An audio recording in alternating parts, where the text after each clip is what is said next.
తాకట్లో ఉన్న మీ బంగారాన్ని విడిపించి ఆ రోజు ఆన్లైన్ రేటుకి కొంటాం. Sharma gold company. నమస్కారం, సుమన్ టీవీకి స్వాగతం. శ్రీ వీరబ్రహ్మేంద్ర స్వామి వారి ఉపాసకులు, కాలజ్ఞాన ప్రవచనకర్త, అలాగే ప్రాచీన సంఖ్యాశాస్త్ర ప్రశ్నశాస్త్ర నిపుణులు బ్రహ్మశ్రీ కృష్ణమాచార్య గురువు గారు ఉన్నారు. వారితో మాట్లాడతాం. గురుగారు నమస్కారం అండి. జై వీరబ్రహ్మ జై. నమస్కారం. గురుగారు, ప్రపంచవ్యాప్తంగా, భారతదేశ వ్యాప్తంగా, అలాగే మన తెలుగు రాష్ట్రాల్లో కూడా భూకంపం వచ్చే అవకాశం ఉంది అని అంటున్నారు.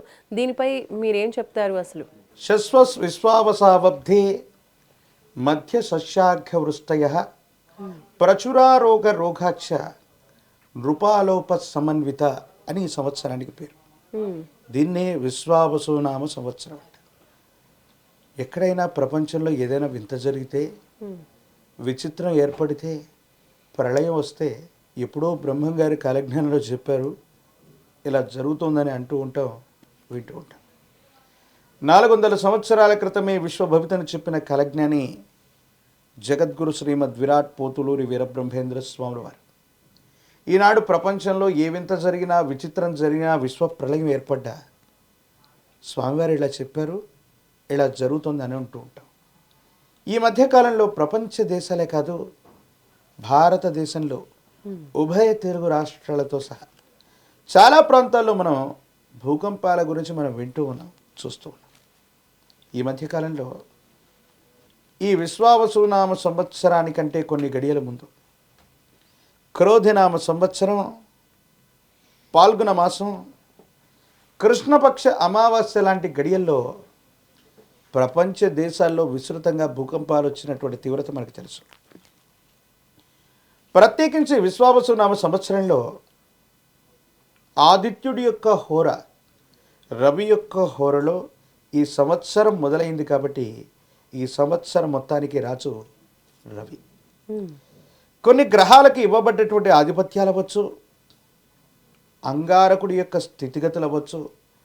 గురుదేవులు వీరబ్రహ్మేంద్ర స్వాముల వారి యొక్క కాలజ్ఞానాన్ని అనుసరించి కలియుగంలో 5,000 గడిచినటువంటి మీదట పంచాంగములు పనికి మాలిన వైపు నవగ్రహంబుల నడత మారేనన్న గురుదేవుల యొక్క వాక్కు సాక్షిగా మనమున్న 2025వ సంవత్సరం కలియుగంలో 5,126 సంవత్సరాలు పురస్కరించుకున్న తరుణంలో మరిన్ని విశ్వ ప్రళయాలు ఏర్పడడానికి అవకాశం ఉంది.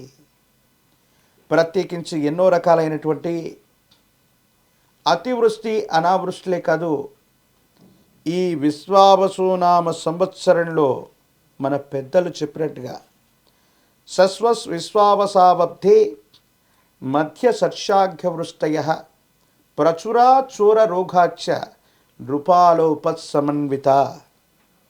ఈ విశ్వావసునామ సంవత్సరంలో పంటలు మధ్యస్థంగా పండటంతో పాటుగా కొన్ని కరువు కాటకాలు, కొన్ని ప్రకృతి భీభత్సమైన పరిస్థితులు వస్తాయని ఎప్పుడో మన పెద్దలు చెబితే, ఖచ్చితంగా విశ్వావసునామ సంవత్సరం చైత్రమాసం పాఠ్యమి వేళలో రవిహోర మొదలయ్యే సందర్భానికంటే ముందే ప్రపంచం మొత్తం కూడా భూకంప తీవ్రత అధికమైందని, ప్రపంచ దేశాల్లో భూకంపాలు వచ్చాయని మనం విన్నాం, ప్రత్యక్షంగా వాటిని చూసాం.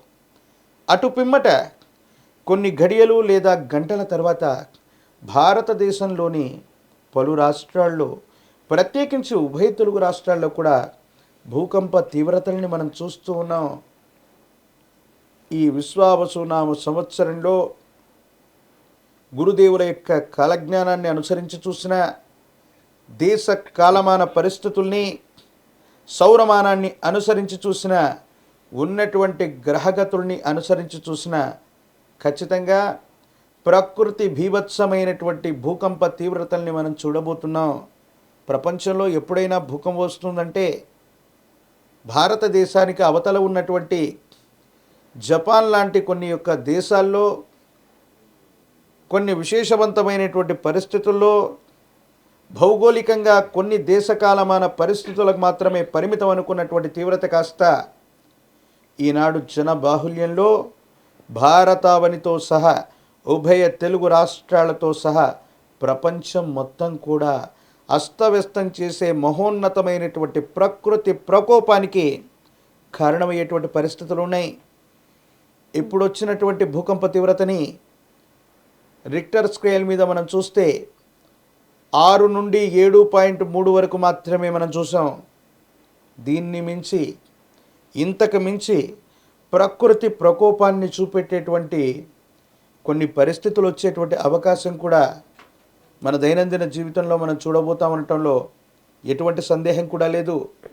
ప్రత్యేకించి భారతదేశం, అందులో దక్షిణ భారతదేశం, ఆగ్నేయ దిశలో ఉన్నటువంటి రాష్ట్రాలు, వాటిలో ప్రత్యేకించి మన ఉభయ తెలుగు రాష్ట్రాలకు కూడా ఈ భూకంప తీవ్రత అన్నటువంటిది మనకు ముప్పు కలిగించేటువంటి అవకాశం కూడా లేకపోలేదు.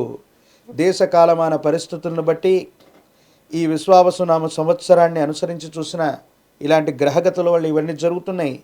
గురుదేవులు వీరబ్రహ్మేంద్ర స్వాముల వారి యొక్క కాలజ్ఞానాన్ని అనుసరించి కూడా ఈ ప్రకృతి ప్రకోపాలు అన్నటువంటివి మరింతగా పెరిగే అవకాశం ఉన్నట్టుగా మనం చూడొచ్చు. మరి వీటికి పరిష్కారం ఏంటి గురుగారు? ఏమేమి పరిహారాలు పాటించవచ్చు అంటారు వీటి నుంచి బయటపడడానికి? విశేషించి కలిమాయలో ఉన్నటువంటి మనుషులు తమ యొక్క ధర్మాల్ని మనం విశేషంగా కోల్పోతున్నాం. మనుష్యానాం సర్వమృగాని, పశుతత్వంతో మృగతత్వంతో మనిషి అన్నటువంటి వాడు వ్యవహరిస్తున్నటువంటి స్థితిగతులు అనుసరించాం. గురుదేవుల యొక్క కాలజ్ఞానం అంటే కేవలం ఇది విశ్వప్రళయం, లేకపోతే ప్రపంచానికి సంబంధించినటువంటి అంతం ఇందులో ఉంది, దీన్ని చదువుకున్నా దీన్ని విన్నా ఏదో చెడు జరుగుతుందన్నటువంటి ఆలోచనలో మనం ఉంటాం. విశ్వభవితను చెప్పిన కాలజ్ఞాని వీరబ్రహ్మేంద్ర స్వాముల వారు ప్రపంచంలో ఇలాంటి వింతలు, విచిత్రాలు, విశ్వప్రళయాలు జరుగుతాయని చెప్పడమే కాదు, ఒక విశేషవంతమైనటువంటి మూలమంత్రాన్ని కూడా కాలజ్ఞానంలో ఇచ్చి ఉన్నారు. దాన్నే మహాద్వాదశాక్షరి మంత్రం అంటారు. కలియుగానికి రాబోయేటువంటి మూలమయ్యున్నటువంటి వీరభోగ వసంతుడికి మూలమయ్యున్నటువంటి రూపమే వీరబ్రహ్మేంద్ర స్వాముల వారు. ఓం హ్రీం క్లీం శ్రీం శివాయ బ్రహ్మణే నమ ఈ ద్వాదశాక్షరి మంత్రాన్ని అనునిత్యం చదువుకుంటున్నా. విశేషించి విశ్వ ప్రళయాన్ని కూడా ముందుగా చెప్పగలిగినటువంటి అవతార పురుషులు వీరబ్రహ్మేంద్ర స్వాముల వారిని విశేషంగా మనం పూజిస్తూ ఉన్నా. మానవత్వ విలువలతో మనిషి జీవించిన ఈ కలిమాయా పురుషుడి యొక్క ఆటలు సగకుండా మనల్ని రక్షించుకునేటువంటి అవకాశం ఉంది. అందుకే భగవంతుడు చెప్తూ ఉంటాడు, సజ్జనుల్ని రక్షించడానికి, దుర్జనులను శిక్షించడానికి ప్రతి యుగంలో కూడా పరమాత్మ అవతరిస్తూ ఉంటాడు. ఆ అవతరించే ముందే ఇలాంటి ప్రకృతి వైపరీత్యాలు జరుగుతూ ఉంటాయి. అందుకే పరిత్రాణాయ సాధూనాం వినాశాయ చ దుష్కృతాం ధర్మ సంస్థాపనార్థాయ సంభవామి యుగే యుగే. అటువంటి యుగానికి సంబంధించి ఈ యుగంలో మొదటి భాగంలోనే పాపం, అధర్మం మితిమీరిపోతున్నటువంటి సందర్భాల దృష్ట్యా ప్రకృతి ప్రకోపిస్తుంది.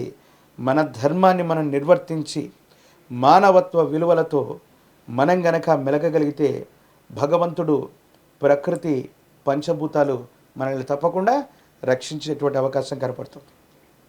ధన్యవాదాలు గురుగారు. శివాయ బ్రహ్మణే నమః.